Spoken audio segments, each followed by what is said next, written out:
జోగులాంబ టీవీకి స్వాగతం. ముందుగా ముఖ్యాంశాలు. ఆస్ట్రేలియాలో విషాదం, ట్రక్కింగ్ కు వెళ్లిన తెలుగు వైద్యురాలు మృతి.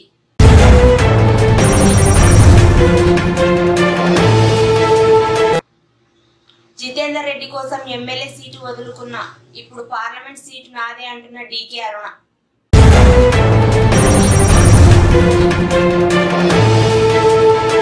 సిసి రోడ్ నిర్మాణ పనులను పరిశీలించిన కాంగ్రెస్ పార్టీ సీనియర్ నాయకులు తిరుపతయ్య.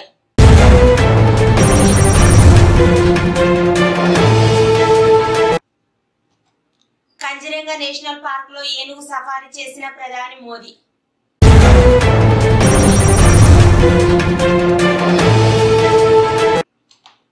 హైదరాబాద్ లో అందుబాటులోకి రానున్న మరో ఫ్లైఓవర్.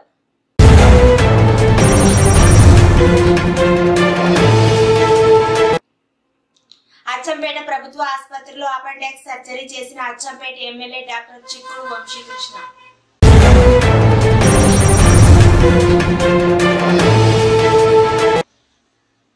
ఐదుగురు బీఆర్ఎస్ కౌన్సిలర్లు సస్పెండ్.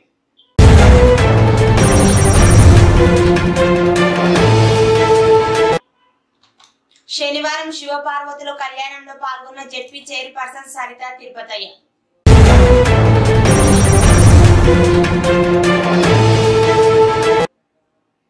ఈ నెల 11న తెలంగాణ కేబినెట్ సమావేశం.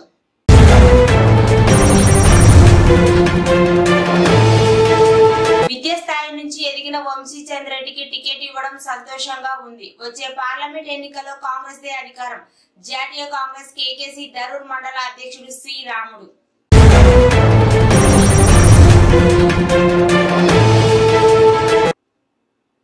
నవీన్ కుమార్ రెడ్డికి బి ఫామ్ అందజేసిన బీఆర్ఎస్ అధినేత కేసీఆర్.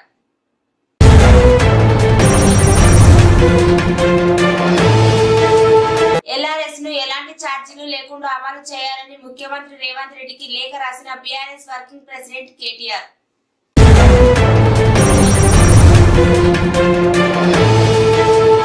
ఇక వివరాల్లోకి వెళితే, ఆస్ట్రేలియాలో తెలుగు వైద్యురాలు మృతి చెందింది. స్నేహితురాలతో కలిసి సరదాగా గడిపేందుకు ట్రక్కింగ్ కు వెళ్లిన యువ వైద్యురాలు ప్రమాదవశాత్తు లోయలో పడి దుర్మరణం చెందింది. ఆంధ్రప్రదేశ్ రాష్ట్రం కృష్ణా జిల్లాకు చెందిన వేమూరు ఉజ్వల ఆస్ట్రేలియాలో మృతి చెందింది. అంత్యక్రియల నిమిత్తం శనివారం భౌతికాయాన్ని ఉంగుటూరు మండలం ఏలుకపాడులో అమ్మమ్మ తాతయ్యల ఇంటికి తీసుకొచ్చినట్లు కుటుంబ సభ్యులు తెలిపారు. వేమూరు ఉజ్వల ఆస్ట్రేలియా గోల్డ్ కోస్ట్ లోని బాండ్ విశ్వవిద్యాలయంలో ఎంబీబీఎస్ పూర్తి చేసింది. ప్రస్తుతం రాయల్ ప్రిన్సెస్ ఉమెన్స్ ఆసుపత్రిలో ఆమె పనిచేస్తుంది. మార్చి 2న సరదాగా తోటి స్నేహితులతో కలిసి ట్రెక్కింగ్ కు వెళ్లిన ఉజ్వల ప్రమాదవశాత్తు కాలు జారి లోయలో పడి మరణించింది. అనుకోకుండా జరిగిన ఈ సంఘటనలో ఉజ్వల మరణించడం తల్లిదండ్రులకు తీరని శోకాన్ని మిగిల్చింది. ఉజ్వల తల్లిదండ్రులైన వేమూరు వెంకటేశ్వరరావు, మైథిలి కొన్నేళ్లుగా ఆస్ట్రేలియాలోనే స్థిరపడినట్లు తెలిపారు. జితేందర్ రెడ్డి కోసం అసెంబ్లీ సీటు వదిలేశారని జాతీయ ఉపాధ్యక్షురాలు డీకే అరుణ పేర్కొన్నారు. మహబూబ్ నగర్ బీజేపీ ఎంపీ అభ్యర్థిని తానే అని, రెండో జాబితాలో తన పేరే ఉంటుందని ఆశాభావం వ్యక్తం చేశారు. లోక్సభ ఎన్నికల్లో కాంగ్రెస్ బీఆర్ఎస్ కు భారీ షాక్ తప్పిందన్నారు. 10 ఏళ్ల తర్వాత బీఆర్ఎస్ కు ప్రజలు సరైన విధంగా బుద్ధి చెప్పారని, ఇప్పుడు 2 నెలల కాంగ్రెస్ పాలన చూసిన ప్రజలు ఆ పార్టీకి బుద్ధి చెబుతారని అన్నారు. రాష్ట్రంలో తాము మెజార్టీ సీట్లు గెలుచుకుంటామని తెలిపారు. కేంద్రంలో 3వసారి నరేంద్ర మోడీ ప్రధాని కావడం ఖాయమని తెలిపారు. కర్ణాటక రాష్ట్ర గృహ నిర్మాణ మైనార్టీ సంక్షేమ శాఖ మంత్రి జమీర్ అమీద్ ఖాన్ ముఖ్యమంత్రి రేవంత్ రెడ్డిని కలిశారు. ముఖ్యమంత్రి నివాసంలో శనివారం మర్యాదపూర్వకంగా జరిగిన ఈ భేటీలో ఆ రాష్ట్రానికి చెందిన పలువురు మైనార్టీ నాయకులు పాల్గొన్నారు. గద్వాల నియోజకవర్గం మల్లకల్ మండల కేంద్రంలోని ఆర్బీ రోడ్ నుండి దేవాలయం వరకు 40 లక్షల వ్యయంతో నిర్మిస్తున్న సిసి రోడ్ నిర్మాణ పనులకు గద్వాల కాంగ్రెస్ పార్టీ సీనియర్ నాయకుడు తిరుపతయ్య పరిశీలించారు. అనంతరం అధికారులతో మాట్లాడారు. త్వరితగత రోడ్డు పనులు పూర్తి చేసి భక్తులకు రోడ్డు అందుబాటులోకి తీసుకురావాలని, రోడ్డు నిర్మాణంలో ఎక్కడా కూడా లోపాలు తలెత్తకుండా నాణ్యమైన సీసీ రోడ్డు వేసి ప్రజల మన్నునాలను పొందాలని తెలిపారు. వీరి వెంట అమరావతి కృష్ణారెడ్డి, పెద్దపల్లి రాజశేఖర్ రెడ్డి, గోవిందు, మల్లకల్ మాజీ ఉప సర్పంచ్ సికిని, మల్లకల్ పెద్దోడి మాజీ సర్పంచ్ రఘుపతి, పెద్దోడి రామకృష్ణ, సద్దోనిపల్లి గోపాల్, చిన్న కృష్ణన్న తదితరులు పాల్గొన్నారు. ప్రధాని నరేంద్ర మోదీ అస్సాం పర్యటనలో ఉన్నారు. 2 రోజుల పర్యటన కోసం అస్సాంలోని తేజ్పూర్ ఎయిర్పోర్ట్ కు వెళ్లి అక్కడి నుంచి ప్రత్యేక హెలికాప్టర్ లో కంజిరంగకు వచ్చారు. కంజిరంగా నేషనల్ పార్క్ లోనే నైట్ స్టే చేశారు. ఉదయాన్నే పార్క్ లోని సెంట్రల్ కోహూర్ రేంజ్ ను సందర్శించారు. ఏనుగు ఎక్కి సఫారీ చేశారు మోదీ. సఫారీ అనంతరం ఏనుగులకు చెరుకు గడ్డలు తినిపించారు మోదీ. ఆ తర్వాత జీప్ సఫారీ చేశారు. ఏనుగులకు చెరుకు తినిపించిన ఫోటోలను సోషల్ మీడియా ఎక్స్ వేదికగా పంచుకున్నారు మోదీ. అందరూ కంజిరంగా నేషనల్ పార్క్ ను సందర్శించి ఇక్కడ ప్రకృతి అందాలను వీక్షించాలని కోరారు. మోదీ వెంట పార్క్ డైరెక్టర్ సోనాలి ఘోష్, అటవీ శాఖ సీనియర్ అధికారులు ఉన్నారు. మహిళా ఫారెస్ట్ గార్డులతోనూ ప్రధాని ముచ్చటించారు. కుటుంబ సభ్యులతో సీఎం రేవంత్ రెడ్డిని మర్యాద పూర్వకంగా కలిసిన మహబూబాబాద్ లోక్సభ కాంగ్రెస్ అభ్యర్థి బలరాం నాయక్. నేడు బైరామల్ గూడ ఫ్లైఓవర్ ప్రారంభం. సాయంత్రం 4 గంటలకు ఫ్లైఓవర్ ను ప్రారంభించనున్న సీఎం రేవంత్ రెడ్డి. ఈ ఫ్లైఓవర్ తో LB Nagar Sagar ring road ప్రాంతంలో తగ్గనున్న ట్రాఫిక్ కష్టాలు. అచ్చంపేటకు చెందిన ముస్లిం మొయిజలి కూతురు అలియానా గత కొన్ని రోజులుగా అపెండిక్స్ కడుపు నొప్పితో బాధపడుతున్నారు.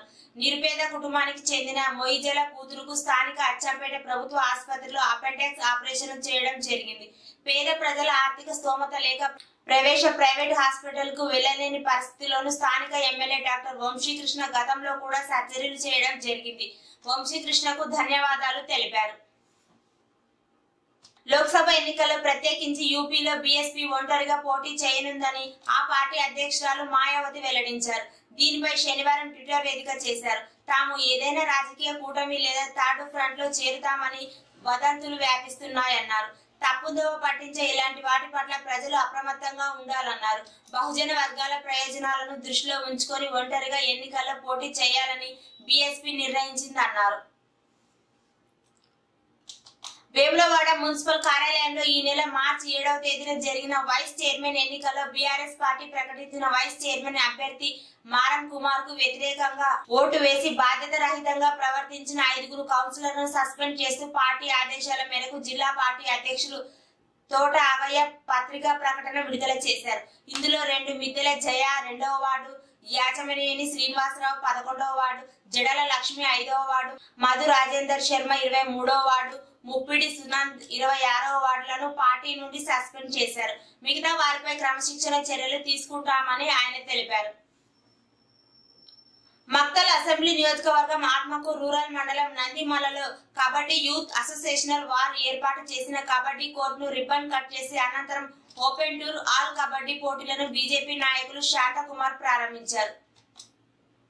మహబూబ్ నగర్ స్థానిక సంస్థల ఎమ్మెల్సీ అభ్యర్థిగా పోటీ చేస్తున్న నవీన్ కుమార్ రెడ్డికి బీఫామ్ అందజేసిన బీఆర్ఎస్ అధినేత కేసీఆర్. గద్వాల నియోజకవర్గం 2వ వార్డు నందీశ్వర ఆలయం మరియు తెలుగుపేట శివాలయంలో నిర్వహించిన శివపార్వతుల కళ్యాణం మరియు శివభక్తులు నిర్వహించిన అన్నదాన కార్యక్రమంలో పాల్గొన్న సరిత తిరుపతయ్య. వారితో పాటు టీటీడీసీ నరసింహ, ఇసాక్ నరసింహులు, నాగేందర్ యాదవ్, ఆనంద్ గౌడ్, నెంబర్ నరసింహ, కృష్ణ వర్ధన్ రెడ్డి, ఎల్లప్ప, భాస్కర్ యాదవ్, జమాల్, వెంకన్న, గోపాల్, సాంబా, మహేష్, పరమేష్, రాఘవేంద్ర మరియు కాంగ్రెస్ పార్టీ సీనియర్ నాయకులు, కార్యకర్తలు, అభిమానులు, యూత్ తదితరులు పాల్గొన్నారు. తెలంగాణలో కరెంటు డిమాండ్ బాగా పెరిగింది. కాంగ్రెస్ వస్తే కరెంటు ఉండదు అని గత ప్రభుత్వ పెద్దలు అన్నారు.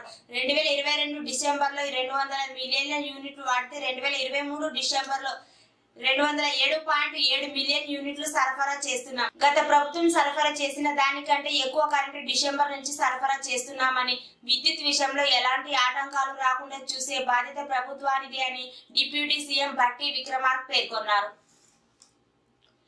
ఈ నెల 11వ తేదీన తెలంగాణ కేబినెట్ సమావేశం జరగనుంది. ముఖ్యమంత్రి రేవంత్ రెడ్డి అధ్యక్షతన సచివాలయంలో ఈ సమావేశం నిర్వహించనున్నారు. మంత్రులతో పాటు అధికారులు కూడా హాజరు కానున్నారు. ఈ కేబినెట్ లో పలు కీలక అంశాలపై నిర్ణయం తీసుకోనున్నట్లు సమాచారం.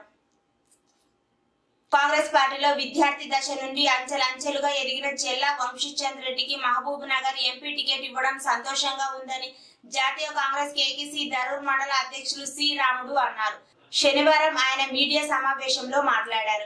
ఎన్ఎస్యుఐ నుంచి ఏఐసిసి స్థాయికి ఎదిగిన వంశీచంద్ర రెడ్డికి ఎంపీ టికెట్ ఇచ్చినందుకు మల్లికార్జున్ ఖార్గే, సోనియా గాంధీ, రాహుల్ గాంధీ, ప్రియాంక గాంధీ, మన రాష్ట్ర ముఖ్యమంత్రి రేవంత్ రెడ్డికి సి రాముడు కృతజ్ఞతలు తెలిపారు.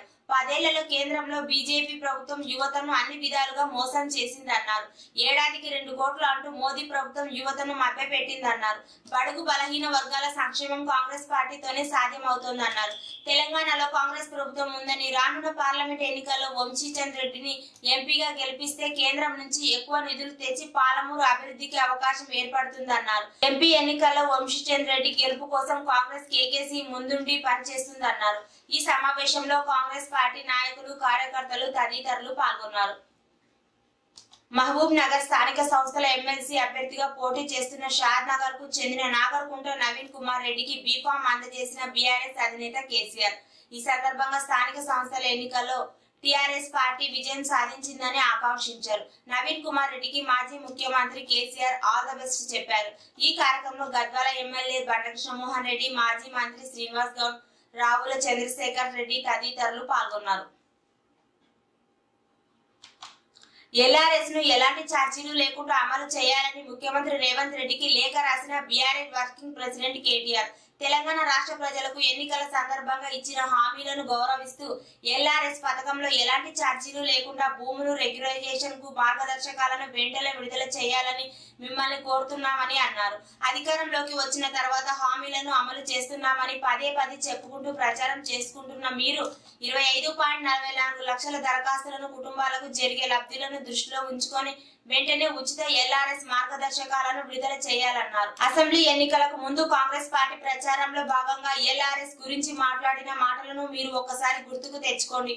స్వయంగా మీతో సహా ప్రస్తుతం మీ కేబినెట్ లో సహచరులుగా ఉన్న ఉప ముఖ్యమంత్రి బట్టి విక్రమార్క, ఉత్తమ్ కుమార్ రెడ్డి, సీతక్క, కోమటిరెడ్డి వంటి నేతల మాటలను మీకు ఒకసారి ఈ సందర్భంగా గుర్తు చేస్తున్నామని, వారు ఎల్ఆర్ఎస్ ను ఉచితంగా అందిస్తామంటూ ప్రజలకు పదే హామీలు ఇచ్చారని, మీరు కూడా ఎల్ఆర్ఎస్ గురించి మాట్లాడుతూ భవిష్యత్తులో ప్రభుత్వం మ్యారేజ్ రెగ్యులైజేషన్ స్కీమ్ కూడా తీసుకొస్తుందేమో అని మాట్లాడిన మీరు ఈ రోజు ఎల్ఆర్ఎస్ ను ప్రజలపై పెనుభారం వేసేలా అమలు చేసేందుకు ఆదేశాలు ఇచ్చారని పేర్కొన్నారు. చూస్తూనే ఉండండి జోగులాంబ టీవీ, ప్రతి క్షణం ప్రజల కోసం.